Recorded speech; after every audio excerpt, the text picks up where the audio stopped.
so to speak. So my guest this morning is none other than Daniel Juma, who is a member of the Mkenya Daima Steering Committee and the Executive Director of Global Peace Foundation Kenya. Thank you, sir, for your time.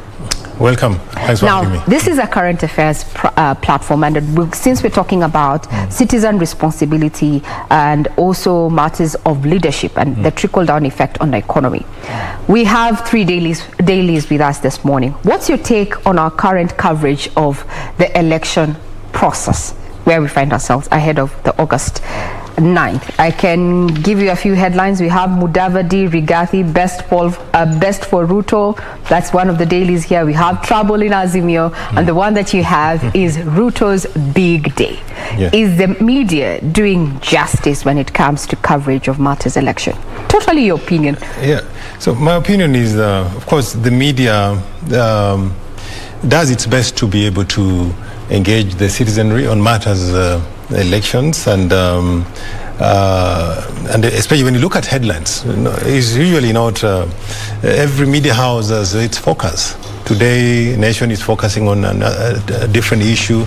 You can see Standard trouble in Azimio, Stars, Mudavadi, Rigathi, best for Ruto. So usually the editors select their headline based on what they think is sensational news that can be able to sell their newspapers. But of course, the media is very, very essential in a democracy. Actually, free and fair press is an essential element of democracy and governance. And I want to encourage our media to continue, especially speaking truth to power, asking the hard questions, and most importantly, setting the tone. Sometimes we get lost on issues, and especially now that we're going through the elections, the most salient issues get lost somewhere else, in the euphoria and in the sloganeering. So it is the responsibility of the media to steer us back into the most important path whenever we get lost. For me, as someone who has been involved in matters governance for a long time, I believe that elections and of course governance is about the people. It's about service delivery. Running for an election is offering yourself to serve the people. You understand? So the most important leadership should be the people, and it should not be about the individual who is running. It should be about the people. So when people vote and when people take part in elections, they should be taking part and electing those leaders who will best serve their interest, and not the opposite. Yes. The interests of Wanjiku. Yes. But as history has it, well, we have fallen short. Now, before we get into those details, from where you sit as a member of the Mkenya Daima Steering Committee, how do the election campaigns compare this year, 2022, to 2013 and 2017? What are the glaring differences? We launched Mkenya Daima in 2012, after, a few years after we had that very sad happening of the 2007-2008 post-election violence, and we were able to engage with the citizenry in 2013 elections and 2017 elections, with the premise that Kenya should never go back to 2007-2008. Actually, as you know, for a long time Kenya had been known as an island of peace in turbulent regional waters. But 2007, I don't know what happened. We just went crazy and just decided to forget about our role, especially in the region, as a nation of peace. And so when we launched Mkenya Daima in 2012, we had, of course, the intention of engaging, the people, and especially encouraging the people to get involved in governance issues. We want the citizenry to be involved in elections. This idea of having apathy, where you say you don't want to get yourself, you don't want to vote, you don't want to take part in the process. So most important thing is get the people involved And when they get involved, let them understand why. Why, for example, do we go for elections, for example? Every 5 years, the Constitution dictates that we must subject ourselves to the elections. And it's a 5-year cycle. So what we are saying is that, and one of the most important objective is that we need to normalize, normalize elections so that people understand that this is something that is going to be happening every 5 years, and that it is not an excuse for the nation to be able to go down the drain. As coming from the business sector, Capsule, we are very, very concerned about the fact that every 5 years, business go down. Investors are afraid to come into this country when we approach elections. And this is very, very sad. And if you look at other countries, for example, in Europe, a country like Finland, whereby people vote in the morning and they go to work in the afternoon. Yes. So we need to normalize and of course change the narrative, the economic, political and social narrative, so that elections become part and parcel of our democratic and governance life. And that's one of the reasons why we have been involved, and we are looking at this year, and especially being a transitional election, we want issues to be brought to the fore. This should be about how will these elections, whoever you're voting for, how will they change your life for the better? Elections should be about the people, as I said earlier on, but most importantly, it should be about the economy. You have heard about the narrative, it's about the economy, stupid, and this is basically the US elections. So if it is not going to change the economy, if it is not going to make the economy better, if you're voting for someone who will not improve the economy, then you'd rather not get involved. But one of the most important objectives is that we are electing leaders, accountable leaders, who will improve the quality of life of this nation, so that we do not go down the drain of where we went in 2007-2008. Yeah. So from where you sit as Mkenya Daima, what is the feel? I hear you've mentioned, the uncertainty, especially when it comes to investors now adopting that wait and see, transitional government. Are they still going to have policies in place to support MSMEs or even create a conducive business environment? But other than that, from where you sit, since Mkenya Daima was actually established in 2013. In 2013. So how do we compare in terms of and saying that the political temperatures are rising? Yes. From where you sit? Yes. How do we compare in that aspect? From where I sit, and we said this during the launch of the Mkenya Daima 2022 initiative the other week, is that we are a very vibrant democracy. We are actually, somebody said we are a political country, and everything, and that's why you see when our newspapers, it's about politics. Everything about politics. Headlines every day is about politics. So we consume a lot of politics. So it's our nature. We love politics, and we are not unique. And other countries, even you saw in the US, so politics actually drives the nation, drives the narrative usually. And of course, when you are nearing the election period, there is that excitement, and sometimes there is a tendency to go overboard with that excitement. But ours is to send a message of calm, and to say that even though there's a lot of political excitement, there's a lot of political sloganeering, we want to send a message of confidence that this happens every 5 years, and it should be managed at a level. When 2007, 2008 happened, is because people did not have confidence in the electoral management process, especially in the judicial system. They did not have confidence that if I'm defeated at the poll and I go to the court will not listen, fair to be able to adjudicate my process. But we have come a long way, and we have seen, for example, and that's one of the reasons why I said that in these elections, when you go, and for me, I look at elections as betting. So when you bet, You don't say that because I bet I must win that money, you know. It is also like athletics. When you're starting to compete, you don't know who will actually win. So when you go into it with this attitude that I can win, also I can lose. And so we are saying that if you win, good for you, you know. But if in the event that you lose, you need to accept that it is like betting, and you need to accept. And that's why we're saying that this time around, we need to educate especially our politicians, because they're the ones who incite the young people to go and fight for me, to go and we need to educate. This time when you run for election, when you present yourself for elections, prepare 2 speeches. One is a victory speech, yes, and one is a concession speech.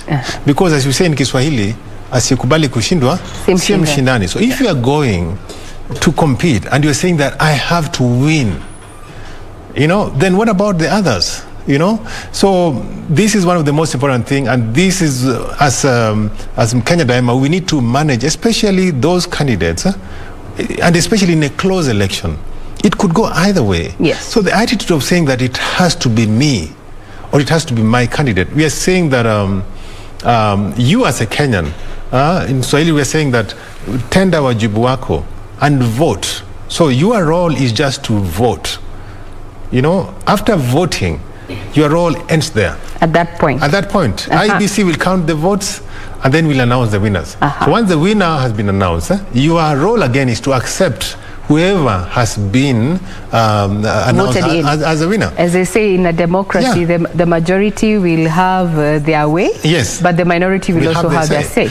Yes, but to add on that, for the winners, you know, once you win, the winner has a responsibility to bring the nation together. To be the president or the MP, you know, for those who voted for him and for those who voted, because election is just a process of sieving the best, and then getting one who will be able to lead, lead the whole nation. So the idea of other nations, other part of the country feeling that they lost is neither here nor there. Yes. So we are moving together. Yes. Now, you've said that in the past, actually looking back at, what led us to the post-election violence of 2007-2018, was a certain feel among Kenyans that, they lacked confidence in various institutions like the electoral body, yes, as well as the judiciary. Do you feel that we have come of age, that we have gained confidence in this in these organizations and in these institutions that have been mandated to actually carry out a transparent and accountable process? Absolutely. You saw when we have, because 2007 was chaotic. 2013, after we adopted the 2010 Constitution, the 2010 Constitution actually addressed, almost all of the issues in contentions in 2007, 2008. And we had judicial reforms. You had, judges being interviewed, and that whatever we had called the surgery in the judiciary. Yes. And so that was meant to actually instill confidence in the judiciary. And also we had the IEBC being reconstituted, from ECK to IEC and then into IEBC. All these were meant to be able to give the people confidence in these institutions. So, and as you can see, the judiciary especially has done its best. Yes. In 2017, they actually annulled a presidential election, something that has never been done here. So anybody who is doubting that our institutions are not fair, cannot, stand on principle, they got it wrong. Personally, and from the part of Mkenya Daima, one of the most important things that we're saying is that let us nurture these independent institutions. The IBC must be supported so that they are able to deliver free and fair and credible elections. The judiciary must be supported so that in the event of disputes, they can be able to adjudicate, so that we remove the responsibility of fighting for free, fair elections from the people. The people have voted, they've done their work, and the people have also done something more important. We pay taxes, so we are paying taxes that are paying salaries for IBC. We are also paying taxes. We are paying salaries for the judges. Yes. So the judges should need to do their work. So when there is a dispute, let them handle these disputes credibly in a manner that will get the whole nation behind the decisions that they make. So that's why I'm very optimistic that because we have a free and independent judiciary, because I believe that the IBC, especially after the recent constitution, they are independent, that they're going to manage these elections in a manner that will give confidence to Kenyans to be able to accept the confidence, the result of the elections. So moving forward, Kenyans have no reason to doubt these institutions. The institution, the fairness. These are Kenyans. And by the way, running these institutions is never an easy job. You can ask anybody who has been at the IBC. It is never an easy job. It's a very difficult job. But one thing, also you need to know that even when people complain about rigging elections and what, do you know that usually, most of the time, it is the candidates.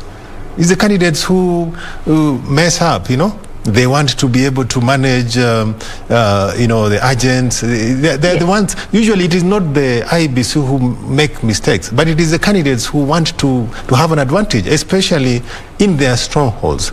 So ours is to be able to especially encourage the candidates, the politicians, to abide by the Chapter 6 of the Constitution, to abide by the Electoral Code of Conduct. Look at who bribes voters. Who bribes voters? Who organizes chaos during election? It is the politicians. So the IBC, they are in a very difficult situation. So ours is to support them. The politicians must support them. The citizenry must support them. And as a nation, one of the most important things, and this will determine whether we are at peace or not, is that Kenyans must accept that their role, wajibu wako kama Mkenya ni kupiga kura, vote for the accountable leaders. And after voting, you tell the politicians, I've done my part. Whoever will not accept the verdict of the IBC, you go to court. That way we are able to move on. We can have business continuity. We can avoid problems, moving forward. Yes. Yeah. So the voter to do their part, yes. And it ends at the ballot box. At the ballot. At the ballot. Everything is talking about the voter, Juma. Yes. Looking at the last statistics that we gathered from IBC on, the rollout of voter registration, yes. We saw that they did not meet their target. And there's been a question about voter apathy, especially among the youth. Yes. As in Mkenya Daima, what role are you playing, to ensure that, at least the youth come on board? Because what is different in 2013, 17 and 2022 is now that the youth now have become the target. Yes. For vote, the voters' hunting ground is within the youth demographic. Yes. Yet they did not register as expected. So yes. what role are you playing to ensure that they come on board actually and take part in their civic? Right. In 2017, we ran a campaign called Kagua Kabla Kuchagua. But most important thing, of course, we encourage young people to be able to register to vote and to actually come out and vote.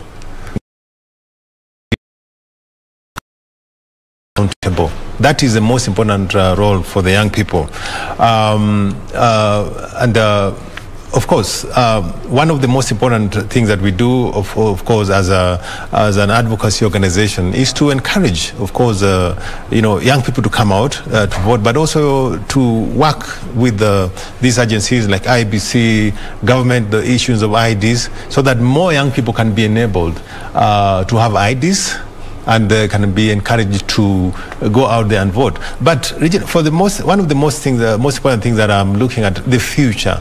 I'm looking at us, even as a nation, being able to innovate this thing, because voter registration, as we know it, other countries, even you have an ID, you can go and vote. And I'm looking at a future whereby any Kenyan who has an ID can actually go and vote without having to again register, So if you have an ID, so that registration, the national ID registration system can as well be used, for an election register.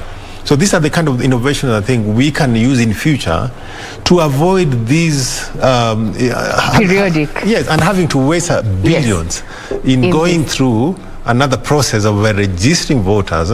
Yet you know very well that even if you are registered as a voter, if you don't have an ID, you can't vote. So the most important thing is have an ID. Once you have an ID, so in future I think legislators can change laws to enable anybody that have an ID. We can say that if you have an ID, you actually qualify as a voter, and you should be able to maybe vote. That's what the government was intending to do with the rollout of the Huduma number. The Huduma number, yes. But we're waiting to see. There's been a lot of controversy around that area. Now, still talking about, you know, looking at the voter, because as you say, their role ends at the ballot. Yes. But then who are we voting? Who are we voting in? Because the question has been, over the years, we have seen leaders traverse the country just as they are, politicking, campaigning for various seats, promising heaven. Yes. But when it hits the ground and things come to, it becomes a reality, they're nowhere to be seen. The issue of responsibility, from a voter point of view, what would be the ideal manifesto that a voter who is seeking to actually elect either an MCA, an MP, what should they be looking out for? As Capsule, we have come up with something called the Private Sector Economic Manifesto, in which we are saying that you know, every manifesto of these politicians who are offering themselves for leadership should be able to actually have an impact on the economy. So we are saying that the young people, whoever you are voting for, you need to kagua, interrogate his manifesto and say, is it going to improve our lives as a people? Is it going to improve the economy? You know, is it going to take us to the next level or not? So I think in deciding who to vote for, and especially I'm looking here, we need to be voting for accountable leaders, you know, leaders who will actually who will actually say that this is what we're going to do. But most important thing, after voting them in, again, our role as a voter is to keep them in check, so that they're actually doing what they said they would do. But unfortunately, that doesn't happen sometimes, because nowadays, and one of the other than apathy, our politics, as you know, has been pervaded by money, you know, so corruption. And especially, and I had some of the young people talk here, because of lack of employment, lack of livelihoods. So we have these young people who they are so vulnerable to misuse by especially unscrupulous politicians. So these guys come with money and they just dish the money, and then people vote for them because they have the money. But immediately, because the person you are voting for, if you're voting for him because he's giving you the money, he's going to have to steal from the CDF so that he recoups back the money that he was using to campaign. I think, Juma, you need to take that back, again, for emphasis, because there's been a campaign, especially of social media, where we've had a few leaders actually encouraging their potential voters to take the money, because we are facing hard economic times. Take the money, but ile siku ya kura, unajua nani unapigia kura. I had it kula sio ku kula na kukula kula na yes, that you take there was the something money. It is true. And ideally, I would not say, I would also maybe agree that if they give you the money, you take it. But when it comes to making the decision of your lifetime, because the vote here is a decision of your lifetime, you are voting for someone who will decide that road, the road that comes to your village, is going to be deciding, because politics is about the allocation of resources and values. So you're voting for someone who will be deciding resources that comes to your area. He's going to be deciding also your values, as a democracy, you have freedom, all these kind of things. So if you reduce all that to the money that you get, that means, and that's one of the reasons why you send people to parliament and they don't speak. We have people who have never spoken in parliament. They're elected, they don't speak. So members of parliament usually think that their work is just to manage CDF. But the most important work of an MP, for example, is legislation and oversight and representation. So if you make a mistake of just voting because somebody gave you money. And especially, this is what is happening. Yes. And this is one of the reasons why most of, especially young people and women, do not get voted in, because they don't have a lot of money to splash around. But unfortunately, the result is what you are seeing is that there are so many projects that are pending. Yes. Because you put in somebody who doesn't care about those projects. They're looking in to take the money and pay back whatever they they gave you. Actually, they say it's an investment. It's an investment. You have to recoup, as they say. It takes me 6 months when you start a business to recoup. Now, as you're winding up this conversation, Daniel Juma, you've mentioned about the KBC Economic Manifesto. Yes. Maybe you can just give us a highlight. What are the key priorities in this manifesto? Looking at where we are in as far as the economy is concerned, everyone is crying about the high cost of living, high cost of power, and such. What are the key areas that the KBC Economic Manifesto has prioritized? Yeah. So most important thing is that the Economic Manifesto, we must be able to focus on the economy. Is that when you are dealing with these politicians, these leaders, so leaders must be able to prioritize. For example, how do we improve the ease of doing business in the country? This is important, because at the end of the day, even though there's a lot of noise about elections, the most important thing is the economy, like I've said earlier on. If there is no money to run the country, at the end of the day, whoever you put in government needs money, needs you to pay taxes to be able to have the money to be able to run the government. At the end of the day, if the people cannot do business, if the business community cannot have their business, do their business in a peaceful and underline peaceful environment, we need to avoid a situation whereby every 5 years the economy, the business community is held hostage by politics. So one of the most important aspects of the Economic Manifesto is that we need to have business continuity. Business continuity, whether there's elections or not. Kenya must be able to be predictable. We need predictability in business. We need business continuity. We don't need a situation whereby when we are nearing the election, business stops. People have to, see losses. Like we saw millions of shillings, lost during 2007, 2008. Yes. And every time that we go towards the election. So the Economic Manifesto is, focusing on that. Business continuity, business predictability.